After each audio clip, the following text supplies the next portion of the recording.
भैया ये सेम साड़ी का ऑर्डर भैया, सेम कलर सेम कॉम्बिनेशन बनेगा मेजरमेंट के अकॉर्डिंग भैया। इसमें चेंजेस ये है कस्टमर को ना, ये वाला जो है ना, ये बॉर्डर ये प्लीट पे आएगा, इस वाले प्लीट पे आ जाएगा ये बॉर्डर, और पूरा बैक पे जाएगा, बैक से घूम के ना भैया यहाँ पे आ जाएगा, ठीक है ना भैया।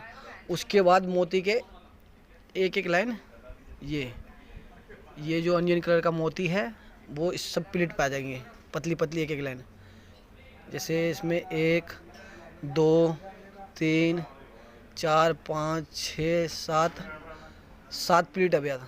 7 फ्रंट से लेके पूरा बैक से होते हुए यहाँ पे आ जाएगा ये पूरा मोती का काम, एक एक लाइन। जैसे ये लाइन आपने उसमें दे रखा ना, एक सिंगल लाइन, और इस एंड वाले पे, इस वाले फिर से रिपीट कर रहा हूँ भैया, ये वाला पूरा बॉर्डर आएगा, पूरा फ्रंट से होके बैक तक जाएगा, बैक से पूरा यहाँ तक आएगा, ठीक है ना भैया। बस यही इतना चेंजेस है। और एक वी नेक बन जाएगा, आगे का गला वी नेक चाहिए, जैसे पीछे का वी है तो आगे का भी वी चाहिए, बाकी सेम पीस भैया।